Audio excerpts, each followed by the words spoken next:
Movie की शुरुआत में हमें एक एनी नाम की लड़की को दिखाया जाता है जो कि बैठ के प्रे कर रही थी। उसे देख के काफी डरा हुआ लग रहा था और इधर कोई डोर पे आके नॉक कर रहा था, लेकिन वो लड़की उस डोर को नहीं खुल रही थी। जिसके बाद उसकी माँ गुस्से में आके अपने सर को दरवाजे पर पटकती है। अब इसे देखकर हम समझ सकते हैं कि एनी अपनी माँ से डर रही थी और इसका कारण हमें मूवी के एंड में पता चलेगा। जिसके बाद यहाँ पर सीन कट होता है। फिर मूवी के अगली सीन में हम एनी को देखते हैं जो कि अब बड़ी हो चुकी थी और वो नान बन चुकी है। वो एक साइकोलॉजिस्ट डॉक्टर पीटर से अपनी काउंसलिंग करवा रही थी और यही बड़ी वो अपने मदर की पोजीशन वाली बातें को बताने लगती है कि किस तरह पोजेस होने की वजह से उसकी माँ अपने बच्चों के लिए एक शैतान बन चुकी थी और टॉर्चर करने लगी थी। फिर हमें पता चलता है कि 1835 में एक्सोर्सिज्म सिखाने के लिए वेटिकन की तरफ से एक स्कूल को ओपन किया गया था, लेकिन पॉसेस्ड लोगों की संख्या इतनी ज्यादा बढ़ गई थी कि उस स्कूल में सारे पॉसेस्ड लोगों को रखा गया था और वहाँ के प्रीस्ट एक्सोर्सिज्म करके सारे पॉसेस्ड लोगों को ठीक किया करता था। फिर नेक्स्ट सीन में हम डॉक्टर पीटर को देखते हैं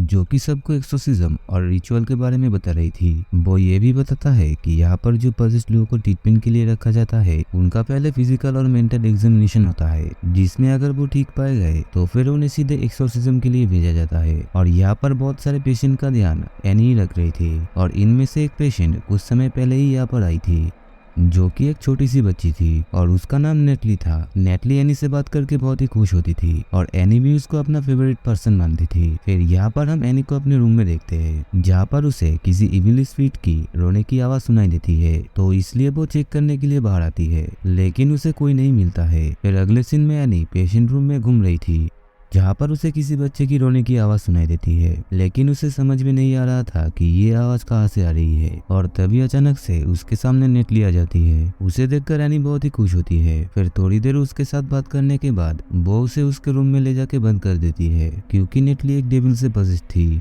जिसके बाद एनी एक क्लासरूम के बाहर से गुजरती है जहाँ पर वो देखती है कि फादर सभी प्रीस्ट को एक्सोर्सिज्म सिखा रही थी और वो उन सभी को एक लेडी के बारे में बताते हुए कहता है कि ये लेडी एक बहुत ही खतरनाक डेविल से पॉसेस्ड थी, जिस वजह से उसके ऊपर एक्सोर्सिज्म भी काम नहीं कर रहा था और काफी ज्यादा तकलीफ सहने के बाद वो अंत में मर जाती है। अब देखते ही देखते एनी भी उस क्लास में आ जाती है और वो वहाँ पर बैठ के सारी बातें सुनने लगती है क्योंकि उसको इन सब में काफी ज्यादा इंटरेस्ट था। फिर फादर एनी को नोटिस कर लेता है, लेकिन वो एनी को कुछ नहीं कहता है। फिर वो बताता है कि किसी भी एक्सोर्सिज्म करने के लिए हमें गॉड के वर्ड्स को ध्यान में रखना चाहिए क्योंकि डेविल हमको डिस्ट्रैक्ट करने की कोशिश करता है, लेकिन हमको तभी भी गॉड पर भरोसा करना चाहिए और इससे ही हम दुनिया को डेविल से बचा सकते हैं। जिसके बाद हम एनी को देखते हैं जो कि उसी लेडी के केस के बारे में स्टडी करना शुरू कर दिया था और उसको पता चलता है कि उस लेडी को वैसे ही आवाज सुनाई दिया करती थी ठीक जैसे ही आवाज एनी को सुनाई दे रही है। तो अब हमें एनी के फ्लैशबैक को दिखाया जाता है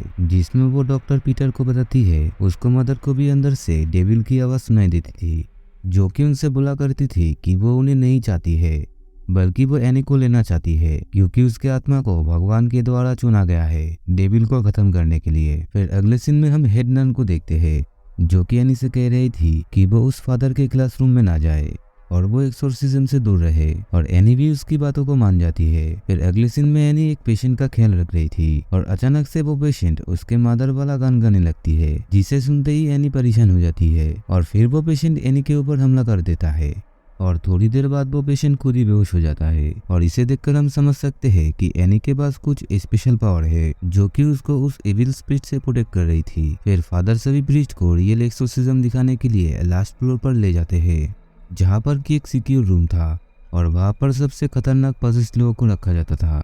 जिसके बाद हम यहाँ पर नेटली को देखते हैं जिसका की पोजीशन बहुत ही बढ़ गया था। फिर फादर वहाँ पे दो लड़कों को एक्सोर्सिज्म के लिए चुनता है और वो दोनों उस चेम्बर के अंदर जाते हैं जहाँ पर वो अपने प्रेयर्स और रिचुअल स्टार्ट करते हैं, लेकिन नेटली से उनका एक्सोर्सिज्म कोई भी असर नहीं करता है और वो उल्टा उन दोनों को डराने लगती है। अब चेम्बर के ग्लास ऐसा था कि उसके आर पर नहीं देखा जा सकता था, हालांकि दूसरे साइड के लोग उसके आर पर देख सकते थे और एनी बाहर खड़ी हुई ये सब देख रही थी और तभी नेटली विंडो के पास आ जाती है। इसका मतलब कि वो आर पर भी देख सकती है। फिर वो एनी को डराते हुए कहती है कि वो उसे उसके अंदर जाने दे। अब यहाँ पर हम समझते हैं कि नेटली का अंदर का डेविल एनी के अंदर जाना चाहता था और इतना बोलने के बाद नेटली का पोजीशन इतना ज्यादा बढ़ जाता है कि वो उन दोनों लड़कों को जानलेवा हमला कर देता है।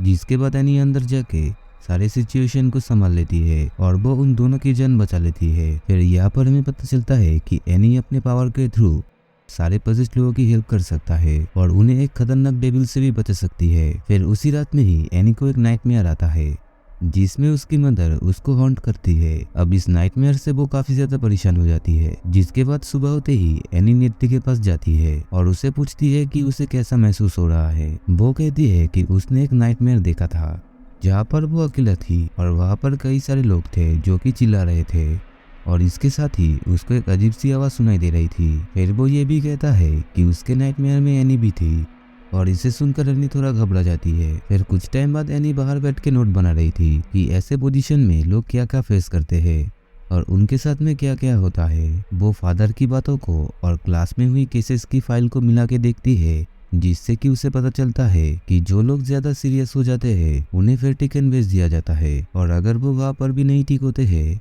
तो इस केस में उन लोगों की मौत हो जाती है। अब इससे जानकर वो काफी ज्यादा परेशान हो जाती है क्योंकि नेटली की भी हालत बहुत ही ज्यादा खराब हो गई थी और उसको भी वेटिकन भेजा जा रहा था। फिर अगले सीन में एनी डॉक्टर पीटर के सामने होती है और यहाँ पर हम फिर फ्लैशबैक को देखते हैं जहाँ पर उसकी मदर पोजीशन में थी और उस पर अटैक करने की कोशिश कर रही थी, लेकिन इसी बीच उसकी मदर की मौत हो जाती है क्योंकि उसके माँ को डेविल ने पूरा काबू कर लिया था। जिसके बाद वो फादर के पास आती है और कहती है कि डेविल शेम और गिल को इस्तेमाल करते हैं पोजीशन की वक्त और जब वो लोग शेम और गिल की वजह से पूरी तरीके से टूट जाता है तो डेविल वहाँ पर जीत जाता है और पोजेस्ड लोगों को एक्सोर्सिज्म के लिए कहीं पर भी भेजा जाए उनका नतीजा मौत ही होगा क्योंकि तब तक डेविल उनके बॉडी पर पूरी तरीके से काबू कर लिया होगा। जिसके बाद एनी फादर से कहती है कि उन सभी पोजेस्ड लोगों को अपने अंदर से मजबूत होना होगा और तभी वो अपने शेम और गिल से हार नहीं मानेंगे और इस वजह से वो बच भी सकते हैं। अब इसके जवाब में फादर थोड़ा सा सोचता है और उसे कहता है कि 10 साल के बच्चे को किस तरीके का शेम और किस तरीके का गिल्ट होगा कि डेविल ने उसको पोजेस्ट किया। अब इस बात को सुन के एनी चुप हो जाती है। अब एनी के बातें वहाँ का एक क्लास का लड़का सुन लेता है और वो उससे कहता है कि उसकी बहन भी पोजेस्ट है और वो उसकी बहन की हेल्प कर दे, जिस वजह से कि उसकी बहन उस इविल स्पिरिट से बच पाए। अब इस बात पर एनी मान जाती है और वो दोनों उस घर पर जाती है जहाँ पर एनी उसके बहन से बातें करने लगती है और बातों ही बातों में उसे पता चलता है कि उस लड़की को गिल्ट और शेम इस वजह से था कि उसका कुछ टाइम पहले रेप हो गया था, जिस वजह से कि उसको अबॉर्शन करना पड़ा और इसका ही इस्तेमाल करके डेविल उस पर टॉर्चर कर रहा है। अब एनी उसे संभालती है और कहती है कि तुम गॉड की नज़र में बिल्कुल भी गलत नहीं हो और गॉड उसे भी चाहते हैं। अब इस वजह से उस लड़की के अंदर का डेविल गुस्सा हो जाता है क्योंकि उसकी एक्सोर्सिज्म काम करने लगी थी और वो वहाँ पर रखी चीज़ों से उस पर अटैक करने लगता है। लेकिन तब तक वो लड़की अपने गिल्ड और शेम से आज़ाद हो चुकी थी और जल्दी ही वो ठीक हो जाती है और इसे देखकर सभी लोग बहुत ही ज़्यादा खुश होते हैं। जिसके बाद वो दोनों बाहर बैठकर बातें कर रहे थे जहाँ पर एनी उसको अपने बारे में बताती है कि उसकी माँ की मौत के बाद वो अकेली पड़ गई थी, लेकिन उसको अडॉप्ट कर लिया गया था और 15 साल की उम्र आते आते उसको नशे की लालत लग गई थी और गलत रास्ते पर भी जाने लगी थी और इसी दौरान उसका भी रेप हो गया था और वो प्रेग्नेंट हो गई थी और इस वजह से उसको एडॉप्ट किया हुआ फैमिली ने उसको घर से निकाल दी थी। बाद में उसको एक नन ने संभाला और उसकी केयर भी की थी। फिर उसने एक बच्चे को भी जन्म दिया जिसे वो संभालना नहीं चाहती थी और वो अपने बेटे को उसी नन को सौंप दिया।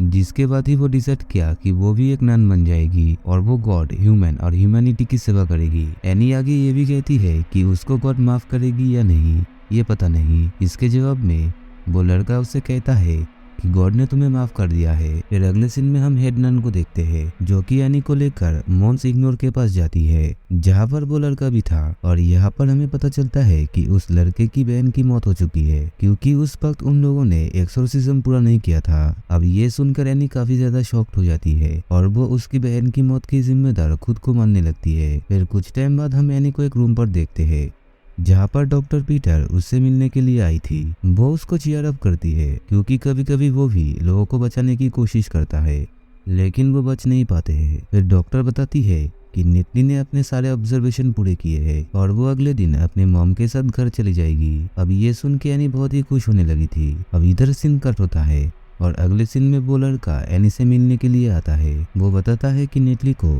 उसके घर पर ले जाया जा रहा था लेकिन उसका पोजीशन उसके ऊपर हावी हो गया था जिसके बाद उसने 3 लोगों को मार दिया है और उसमें प्रीस्ट और नन भी शामिल है। फिर वो लड़का एनी को एक क्रॉस देता है जो कि पोजेस्ड नेटली उसे दिया था। एनी उस क्रॉस को देखकर समझ जाती है कि वो लड़की उसकी ही बेटी है जिसने उसे बहुत साल पहले अपने गिल्ड के चलते एक नन को सौंप दिया था। फिर एनी उस लड़के के साथ नेटली को बचाने के लिए निकल पड़ती है क्योंकि वो नेटली को कुछ भी करके बचाना चाहती थी। जिसके बाद हम नेटली को एक चेम्बर में देखते हैं जहाँ पर उसका एक्सोर्सिज्म चल रहा था और इस जगह पर ईयर 1835 से ही एक्सोर्सिज्म किए जा रहे हैं। वहाँ पर कुछ प्रीस्ट था जिसका पावर का असर नेटली पर काम नहीं कर रहा था और तभी वहाँ पर एनी भी आ जाती है और उस डेविल का प्लान सक्सेस हो जाता है क्योंकि वो नेटली के जरिए एनी के पास पहुंचना चाहता था और अब वो अपने पावर से सभी को दूर फेंक देता है और एनी उसके पास जाती है और नेटली से बात करने की कोशिश करती है। लेकिन नेटली के जगह उससे डेविल ही बात कर रहा था और डेविल उससे कहता है कि तुमने अपने बेटी को क्यों छोड़ दिया